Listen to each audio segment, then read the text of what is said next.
We are all the same at our core. We are all human beings. We all make mistakes. None of us are perfect. So maybe you have made a mistake. Hello and welcome to the Business of Happiness podcast. I'm your host, Dr. Tarryn MacCarthy, and today is going to be a phenomenal day.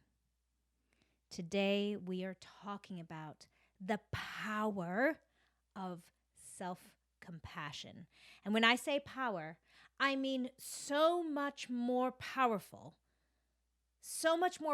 in terms of motivation, in terms of ultimate success, in terms of happiness, in terms of sustainability than self-esteem.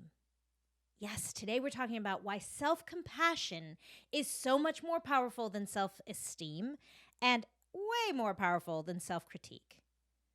Because isn't it interesting? We always thought the opposite was true. Haven't you?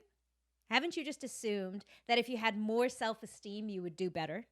Haven't you just assumed that if you had stronger self-critique, if you were just a little bit harsher on yourself, you're too soft on yourself, you're too easy on yourself, that's why you're a little bit overweight, or that's why you haven't achieved your dreams, or that's why you're not in the place where you've imagined this success to be. It's because you're not hard enough on yourself. You're too easy on yourself. Does that sound familiar? I'm here to tell you the exact opposite is true. Self-compassion is a way stronger and more sustainable motivator and superpower in the realm of success and inner fulfillment. Relationships, relationship growth, personal development, business success, better than it all. It seems so wrong, doesn't it? As I'm saying this, you're like, I don't agree with all that. I don't know about that. You got to be disciplined. Oh, yeah, there's a place for discipline. I'm talking about self-compassion in the mix. That's the superpower. You know, self-esteem is one of those things that many of us feel like we don't have access to.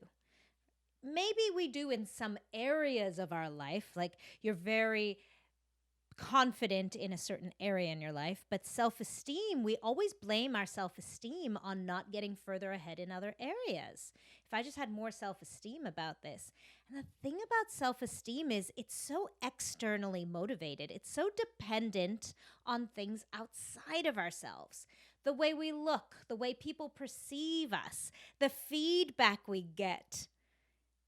Everything that we look at in terms of building up our self-esteem is outside of ourselves. And then it's very fleeting. If we hang our hat on evidence of our worth, which is what self-esteem does. Self-esteem is look at how well I've done and look at where I am. Right? Look at what I've accomplished. So now I know I can feel entitled or I can feel worthy. But it's also fleeting. Because all those things outside of ourselves could disappear. Definitely with time. I mean, we all age. Beauty is a great example. You could work really hard on your body. You could actually achieve the impossible, which is a perfect body. I mean, that really is impossible.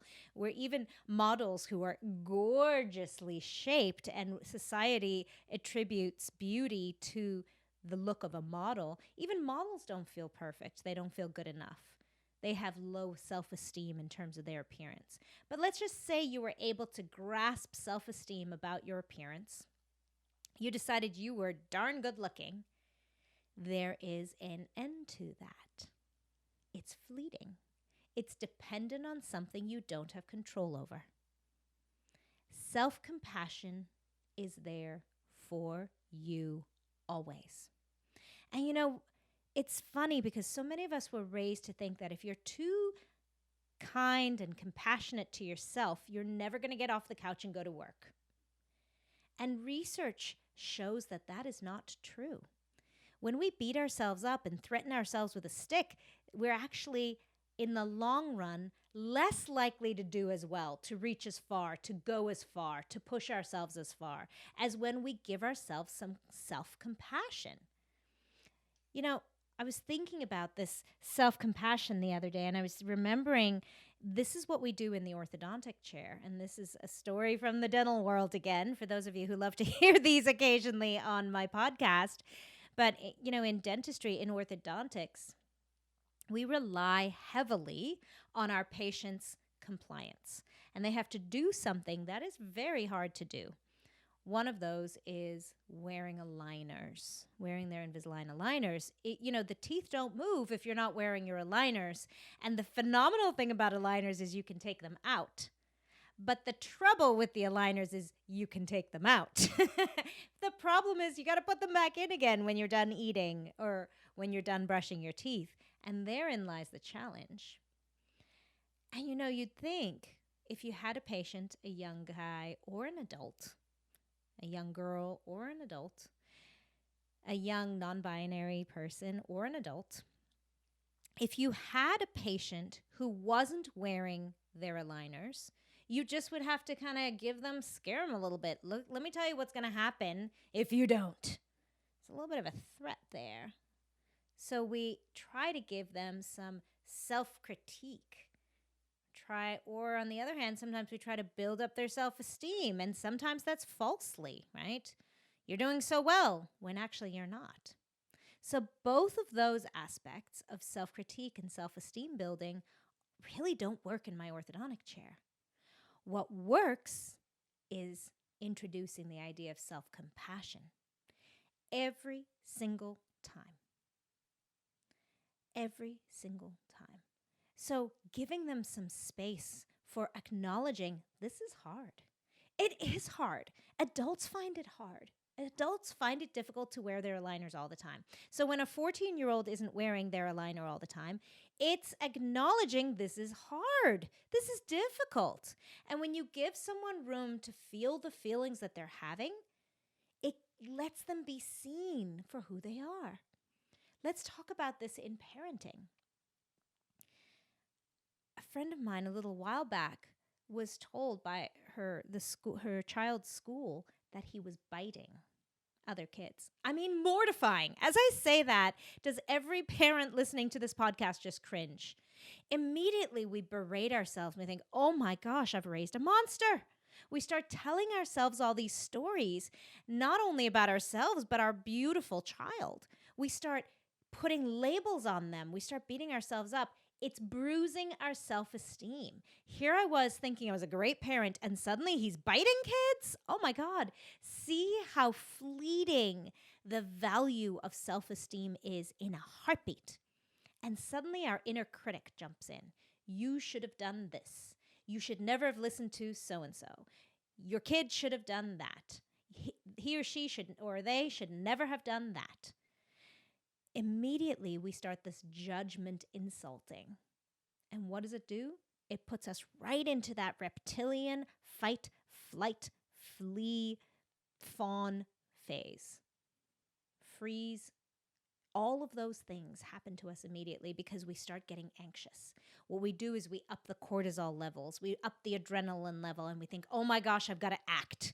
I have not been enough on them. I've not been hard enough on myself.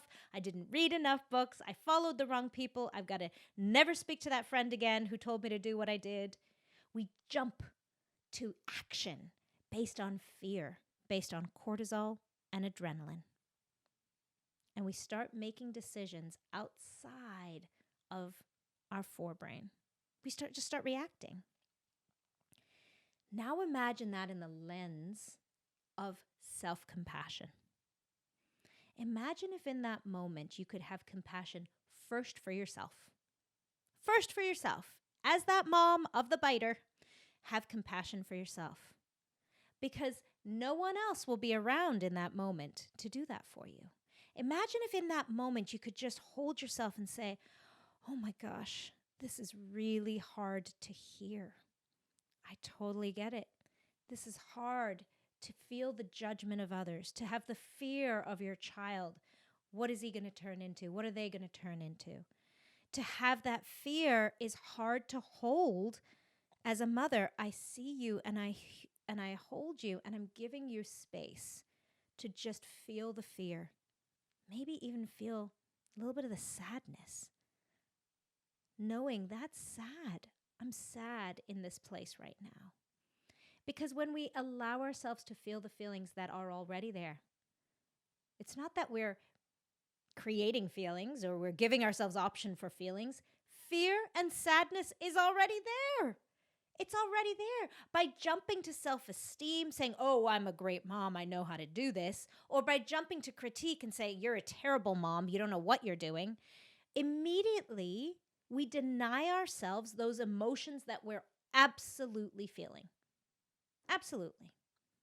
And if you're not feeling them because this is not a wound that you have, that's amazing. Please, I don't need you to feel something you're not feeling, but I'm asking, how do you feel? Do you need some self-compassion in that moment? Or are you jumping to the cortisol, adrenaline, reptilian response of what's coming into you, to your knowledge base? If you're listening to this podcast, chances are you didn't get into business to be miserable. The problem is that people feel that if their business gets busier, if they start becoming more successful, that happiness will eventually set in. But it can actually get worse. This is why I created the Business of Happiness Prosperity Coaching. In this one-on-one coaching, we look at how to redefine success on your terms and re-find the joy and the passion in your dream. Visit me at thebizofhappiness.com and become the happiest business owner you know. Self-compassion allows us to first have compassion for ourselves as a mom, and then compassion for our child. Then we can start to look at the situation from a more understanding, compassionate, more intellectual, creative perspective. So instead of from a fear-based reactive perspective, we can start being curious. Oh my gosh, what is going on? What is happening here? Why is this child of mine acting out this way? Who can I look to for help? How can I find resources for support and how to address this? Remember, when we're able to feel good, we can actually do good things. That's that crux of what I say on every episode. When you feel good, you can do good. And the way you feel good in a moment of anxiety and stress is self-compassion.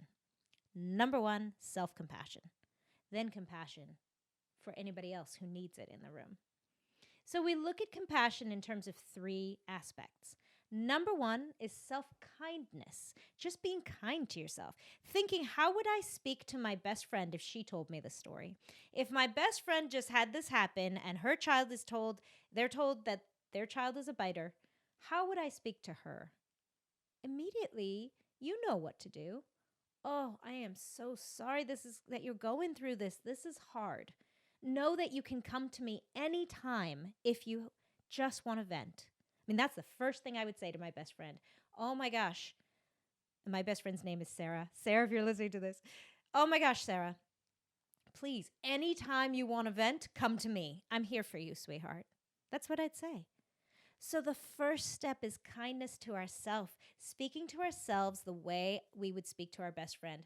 Oh my gosh, Tarryn, this is hard.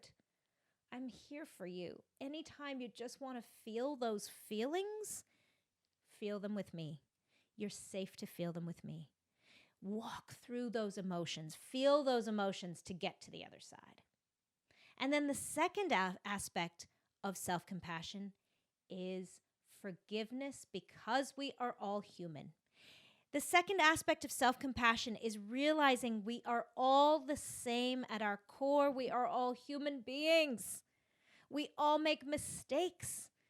None of us are perfect. So maybe you have made a mistake. Maybe there is something you've done that has caused this event. Forgiveness. Oh, Tarryn, you did the best that you could with the tools that you had.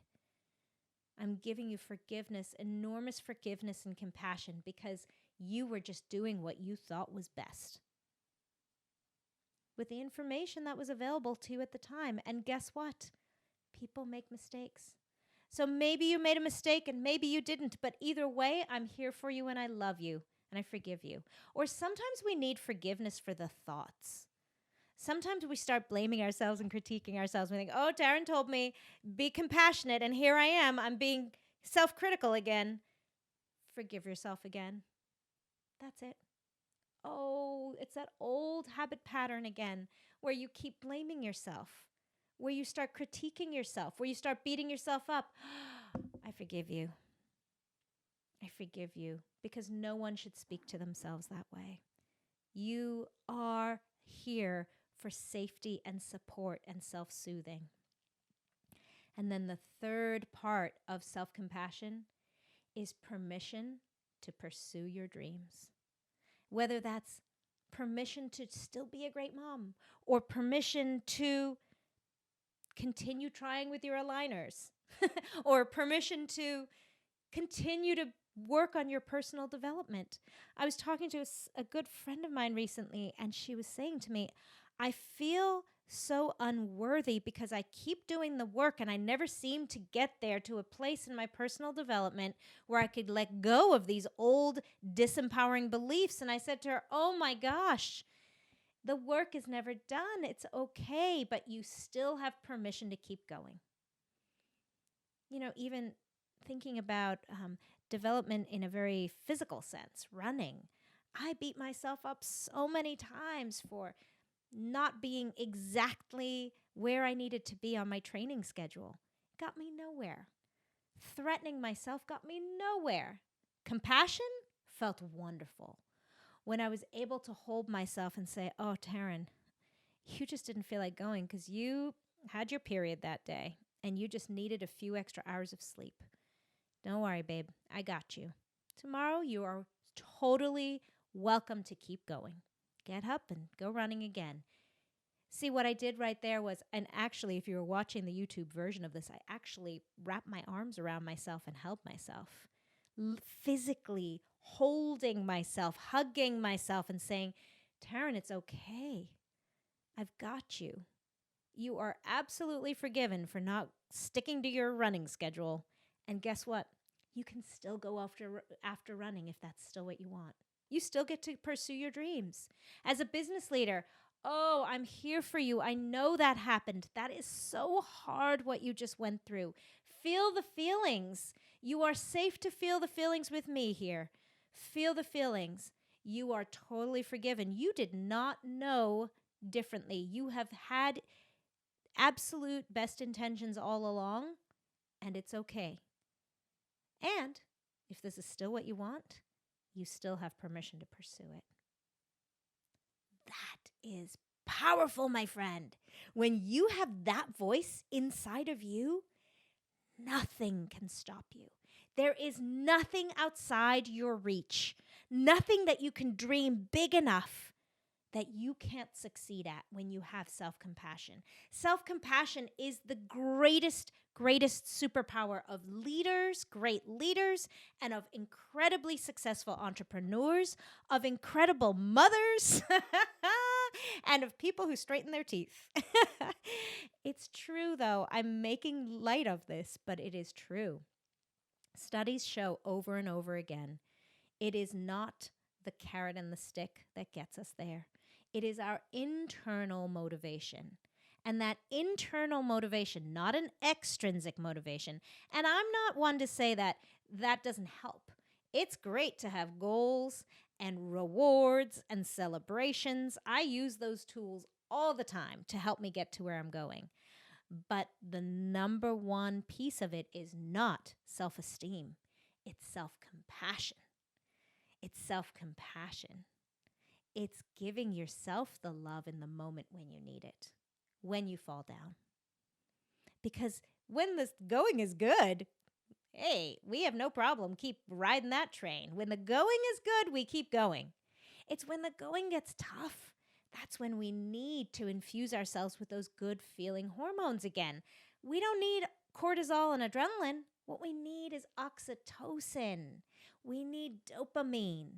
We need to feel good again. Oxytocin is the one that gets released when you give yourself a hug, or when you receive a hug from someone else, or even when you give a hug, you're actually releasing oxytocin and a little bit of serotonin. So what we need is not the threat. What we need is the compassion and the warmth. And that gives us our legs to stand up on again. That gives us the strength and the ability to see around the corner. So remember those 3 aspects of self-compassion. First one is self-kindness, self-love, being there for yourself, allowing yourself to feel the feelings so that you can get through them. The purpose is not to dwell on those feelings and to create an identity of yourself with those feelings, but feel them. They're there. You're not making a suggestion of a feeling for yourself. You're not going to fall into that trap. I'm not even going to talk about sadness because you might become sad. No, if you're feeling it, it's going to be there. Allow yourself to feel that and then forgive yourself because you're only human and you're beautifully human and we're all human. And then, number 3, give yourself permission to stand back up again because you've got this, especially with yourself in your corner. I love this. I love the opportunity to speak to you. I love the opportunity to share this wisdom with you because let me tell you, this has made all the difference in my life.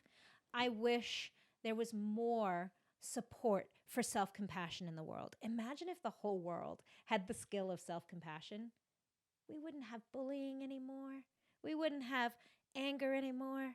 If we all learned that self-compassion is a superpower, can you imagine the world we'd be living in? You could achieve anything you want to. Anything.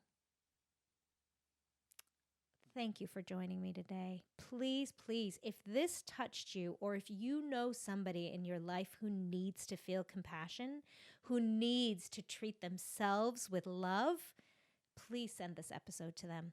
Let this be permission to you, whoever is listening out there, for self-compassion. Realize that your ability to give yourself compassion is a superpower. It is an integral part of success and happiness. And always, always believe that when you feel good, that's when you can do good. Bye-bye.